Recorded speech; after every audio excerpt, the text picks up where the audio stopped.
Hello अस्सलाम वालेकुम।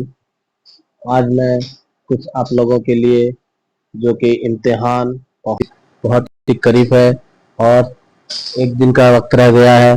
देखिए इसमें जो है ना मैं पूरा इम्पोर्टेंट पेडागोजी का जो है ना पूरा जो हर साल मैंने गिरता ही हमेशा गिरता ही रहता है और इसी में ही ज्यादातर बच्चे भूल ही करते हैं। ठीक है, उसी को मैं क्या है ना ज्यादा इम्पोर्टेंट क्वेश्चन सबको लेकर मैंने एक तो नोट बनाया है जो कि देख लीजिए। बहुत इसको अच्छी तरह से याद कर लीजिए ताकि इसी से आपका भूल ना हो। जल्दबाजी में हो इम्तिहान हॉल में बच्चे जाना भूल जाते हैं और ज्यादातर इसी को ही भूल करते रहते हैं। देखिए पहला क्वेश्चन देखिए। देखिए मतवादल जवाब। तो ये जो मतवादल जवाब क्या है ना, जो हाँ या नहीं में हो, यस और नो टाइप का क्वेश्चन को मतवादल जवाब कहते हैं। अगर इस तरह का हाँ या ना से जवाब हो तो बहुत सारा क्वेश्चन मैंने डिस्कस किया था, उसमें मतवादल जवाब का है।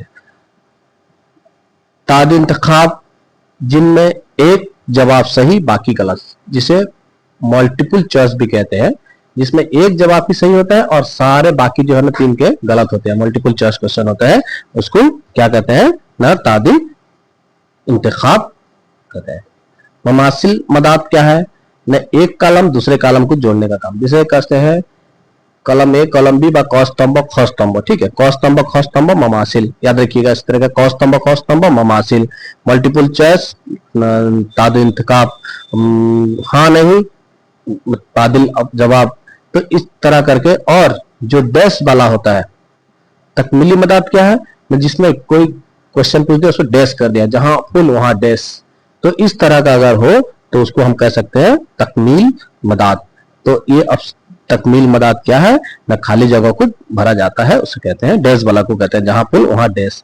तो इस तरह का उसका क्वेश्चन ये रहा। तो ये पहला पार्ट जो है ना बच्चे ज्यादातर इसी में भूल करते हैं और इसको अच्छी तरह से आप लोग याद रख लीजिए। ठीक है, दूसरा चीज देखिए, उर्दू जुबान की तालीम। उर्दू जुबान की तालीम के लिए कितने रहनुमा उसूल हैं? बहुत सारा इसी में क्वेश्चन जो है ना बच्चों का भूल हो जाता है। तो तालीम रहनुमा उसूल कितने हैं ना, चार है, सुनना बोलना पढ़ना लिखना। ठीक है, दूसरा क्वेश्चन देखिए, जुबान सीखने के अमल। देखिए अमल को अमूमन कितने हिस्सों में तकसीम किया गया है ना, दो हिस्सों में तकसीम किया गया है, आमुजिश आमुजिश और हुसूल इक्तिसाब। ये जो है ना दो हिस्सों में तकसीम किया गया है। जुबान सीखने के मकसद को अमूमन कितने हिस्सों में तकसीम, वो भी दो हिस्सों में तकसीम है, आम मकसद खास मकसद। ठीक है, तो आना सॉरी आम मदा और खास मदा, ये हो गया।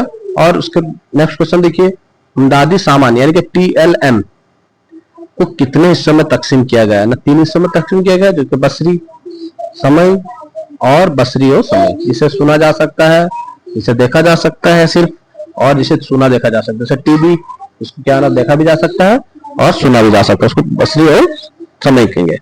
और जो सिर्फ देखा जा सकता है सिर्फ उसे क्या कहेंगे, जैसे कि टीवी सिर्फ सॉरी रेडियो जिसे सुना जा सकता है समय, इसको कहते हैं। ठीक है, इस तरह का अदब कितने समय। देखिए ये पार्ट गया, दूसरा पार्ट, तीसरा पार्ट देखिए, इसमें ज्यादातर बच्चे भूल कर देते हैं। नेक्स्ट देखिए तीसरा पार्ट में देखिए मैं ये क्या हूं कि अदब, अदब को कितने हिस्सों में तकसीम किया गया है ना, अदब को दो हिस्सों में तकसीम किया गया है। ठीक है, क्या है ना, नसर वो नजम, या नसरी अदब और शेरी अदब। ठीक है, तो फिर देखिए नसरी अदब में नसरी अदब को दो हिस्सों में तकसीम कर दिया गया है, अफसानी अदब गैर अफसानी अदब। तो अफसानी अदब और गैर अफसानी अदब, अफसानी अदब और गैर अफसानी अदब। तो अफसानी अदब में कौन है ना, दास्तान, नावल, मुख्तसर अफसाना, ड्रामा। ये इसको याद रख लीजिए, ये अक्सर क्वेश्चन में आता रहता है, बच्चे इसमें ज्यादातर कंफ्यूज होकर भूल कर देते हैं। अब याद कर लेंगे, अफसानी अदब में दास्तान, नावल, मुख्तसर ड्रामा, मुख्तसर अफसाना, ड्रामा, ये चार को याद कर लीजिए। और बाकी क्या है ना, गैर अफसानी में याद कर लीजिए, इंसाइया, तनकीद, सवाना, सफरनामा, खाका, खत, खुद नोस्त। तो ये जो है गैर अफसानी में, तो इसको भी याद कर लीजिए। ठीक है, ये दो को याद कर लीजिए और बाकी जो आएगा आप उसमें क्या कर लेंगे ना, चला जाएगा शेरी अदब में, चला जाएगा। शेरी अदब में भी देख लीजिए, 10 है हम, नात, मनकबत, गजल, नजम, कसीदा, मरसिया, मसनवी, रुबाई, कता। ये जो है ना, अब अगर अफसाने अदब गैर अफसाने अदब को याद कर लेंगे तो बाकी जो अगर सवाल आया तो उसको आप शेरी अदब में लिख सकेंगे। तो शेरी अदब नजम है, नजम में आप जाता देखिए हमद, अल्लाह की तारीफ किया जाता है। नात में हजूर सल्लल्लाहु अलैहि वसल्लम की तारीफ किया जाता है। मनकबत में क्या है ना, नबी नबियों का तारीफ किया जाता है। गजल जो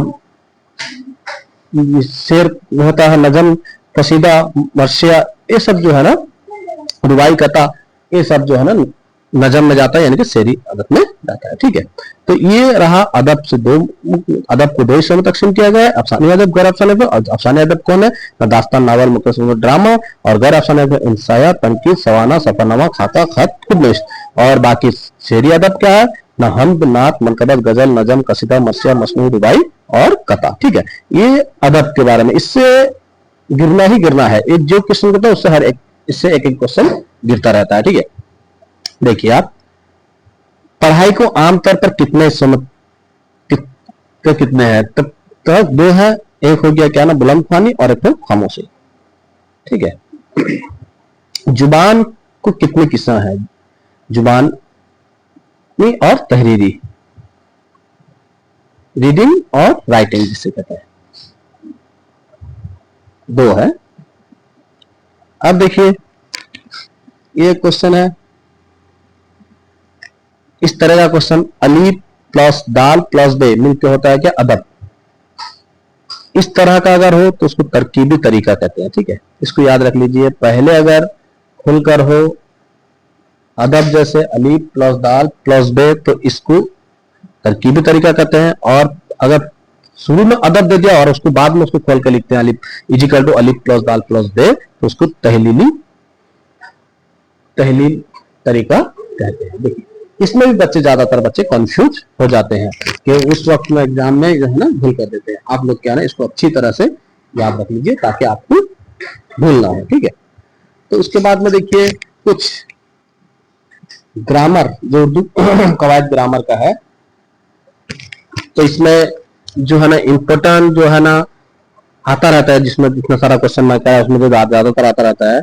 तो इसमें मजदर से आता रहता है, जमीर से आता रहता है, सिफत से आता रहता है। ठीक है, तो इसको आप पहले याद रख लीजिए। इसमें मजदर का में मारूफ, मजहूल, लाजिम, मुतादी, नाकस, ये 5 हिस्सों में से मजदर को तकसीम किया गया है। ठीक है, जमीर की उस तरह का, जमीर शख्सी, जमीर मुफला, जमीर इस्तिफामिया, जमीर तनकीर, जमीर इशारा।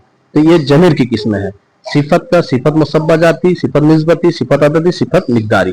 ठीक है, ये आप खाली सिर्फ याद रखिए। इसके बाद मैं जो है ना ग्रामर का एक पूरा फुल उसको समझा दूंगा और वो पूरा क्लियर हो जाएगा। तो उसको मिसाल के साथ में याद रखिएगा तो और भूल नहीं होगा। ठीक है, ये इससे एक मार्क का क्वेश्चन आता रहता है। तो ये जो इंपॉर्टेंट क्वेश्चन सब जब है तो इसको आप लोग अच्छी तरह से देख लीजिए। उसके बाद देखिए तो ये जो है ना क्वेश्चन ग्रामर यानी कि टेंस का है। जैसा माजी मुतलक, देखिए उसने किया, अगर सिर्फ अगर माजी मुतलक मांगा हो और उसने किया, उसमें कुछ तरह का था, है, था उसमें कुछ ना लगा हो, डायरेक्ट एक जैसे बोलते हैं प्रेजेंट सिंपल, तो उस तरह रहता है जैसे कि एक सब्जेक्ट और एक वर्ब, उस तरह का उसने किया। तो यहाँ पर भी उसी तरह का उसने हो गया सब्जेक्ट, किया हो गया क्या, वर्ब हो गया, तो उसने किया डायरेक्ट। लेकिन माजी करीब में देखिए सिर्फ आखिर में है, आप उसने किया है जो है ना एक करीब की पहचान है। ठीक है, और माजी बैद की पहचान था देखिए आखिर में होगा तो आप जान जाएंगे कि ये माजी बैद की है। तो अब देखिए माजी इस्तमरारी की, देखिए था, अगर आखिर में था निकलता हो तो आप समझ जाइए कि ये माजी इस्तमरारी है। माजी एहतमाली क्या है ना, होगा, होंगे, इस तरह का अगर हो तो आप एहतमाली या माजी शक्की की तरफ जा सकते हैं। ठीक है, माजी तमन्नाई क्या है ना, आखिर में ता आता होगा। जिस कोई भी सेंटेंस हो, कोई भी इसमें ता अगर निकलता आखिर में तो आप जान जाइए कि माजी तमन्नाई में। फेल हाल में देखिए ता है, फेल हाल में क्या है ना, ता है, उसमें इस्तमरारी में ता था इसमें, लेकिन ता है फेल हाल में। ठीक है, फेल मुस्तकबिल देखिए गा गी, फेल मुस्तकबिल आएगा, आएगी, अभी आया नहीं, आने वाला, मुस्तकबिल जो कहते हैं आने वाला जमाना। मुजारा क्या है? करे। मुजारा जो है क्या ना, मौजूदा आइंदा दोनों मिस के इस्तेमाल होता है, तो ये जैसे आखिर में क्या निकलता है? करे। फिर फेल अमर देखिए, फेल अमर, फेल अमर देखिए, जैसे कि हुक्म दिया जाए, फेल अमर का मतलब होता है हुक्म दिया जाए। हुक्म का मतलब क्या है? जैसे कर, चल, खा, पी, हुक्म दिया होता हो। नहीं देखिए, नहीं क्या होता है ना, मत कर, मत जा, नहीं जा।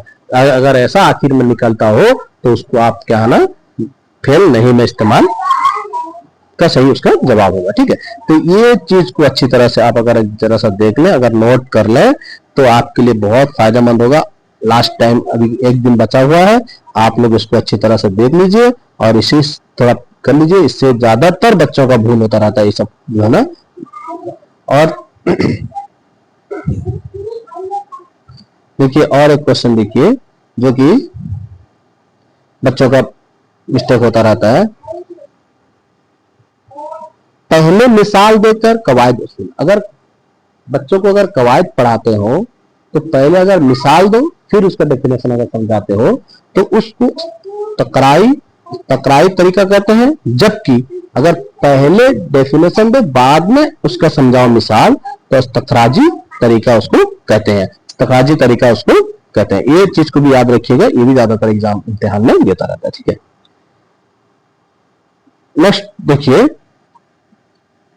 ये अगर पहले मिसाल दें और बाद में डेफिनेशन समझाए, इसमें पहले क्या है ना, डेफिनेशन फिर बाद में मिसाल दे उसको, इस तरह का पहले मिसाल हो गया कराई और बाद में होगा तखराजी कहते हैं। ठीक है, अब देखिए किस के मुताबिक बच्चे नन्हे साइजदा है। ये जॉन पियाजे के मुताबिक जो है ना, बच्चे जो होते हैं, छोटे बच्चे कहते हैं वो नन्हे साइजदा होते हैं। ठीक है, ये क्वेश्चन गिरता रहता है कभी भी, लेकिन ये देखिए क्वेश्चन इससे भी एक मार्क कट करता है। तदरीस नसर और तदरीस नजम के, देखिए इसको जरा से, इसमें क्वेश्चन आता है। देखिए सबसे पहला तदरीस नसर में सबसे पहला देखिए तमहीद, ऐलान सबक, दूसरा नमूने की बुलंदख्वानी, तीसरा अनफरादी बुलंदख्वानी, चौथा खामोश मुताला, पांचवा मुश्किल अल्फाज के नसर, और छठा जो है ना तफहीम इबारत की जांच, और सातों हजरत तशखीसी सवालात। तो ये हो गया नसर। तो कभी कभी इसे सवाल पूछ देता है, तदरीस नसर में अनफरादी बुलंदख्वानी के बाद क्या आता है? तो वहां पर खामोश मुताला आप जो है ना आप लिख सकते हैं। खामोश मुताला जो है ना, इनफरादी मतलब के बाद आता है क्या? खामोश मुताला। इसका ये जवाब हो जाएगा। ठीक है, तो इस तरह का आप देख सकते हैं कि सवाल को देता है तदरीस नसर में सबसे आखिर में कौन सा आता है ना, तशखीसी सवाल आता है, यानी कि 7 नंबर में आता है। ठीक है, तो इस तरह का मुश्किल अल्फाज के तशरीह के बाद कौन आता है? तफहीम इबारत आता है, ये आखिर। तो ये इस तरह का क्या है ना, आप उसको देख लेंगे, अच्छे से याद रख लेंगे। इस तरह का नजम में भी देखिए सेम सेम है। देखिए मैंने गाट दे दिया है, सेम सेम जो है गाट टान दिया है, तो सिर्फ एक ही उसमें 2 एक्स्ट्रा है नसर में, और नजम में जो है ना 6 ही है। देखिए 6 में देखिए पहला वाला वही है तमीद ओ ऐलान सबक, जो कि उसमें था इसमें भी है सेम तमीद ऐलान सबक, इसमें जो है सेम इसमें भी वही है। ठीक है, इसका नमूने की बुलंदख्वानी, इसमें भी है नमूने की बुलंदख्वानी, इसके बाद आता है फिर अनफरादी बुलंदख्वानी, इसमें भी अनफरादी बुलंदख्वानी, इसमें भी आता है 3 नंबर में।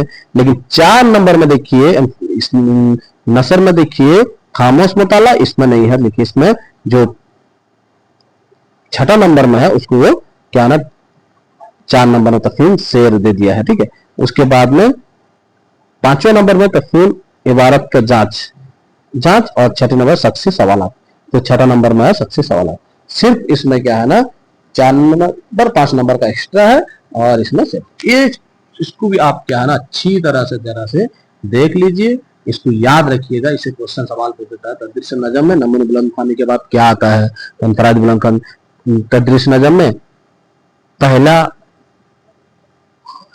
क्या होता है? तो तमीद ओ ऐलान सबक। तो ये इस तरह का आप लोग अच्छी तरह इसको देख लीजिए, इसको अच्छे से याद रख लीजिएगा ताकि आपको एग्जाम हॉल में परेशानी ना हो। ठीक है, देखिए ये अगर वीडियो अच्छा लगा हो तो वीडियो को लाइक करना, चैनल को सब्सक्राइब करना, और अगर इसमें किसी को कोई डाउट रहेगा तो कमेंट में मुझको जरूर लिखना, ठीक है। इसके बाद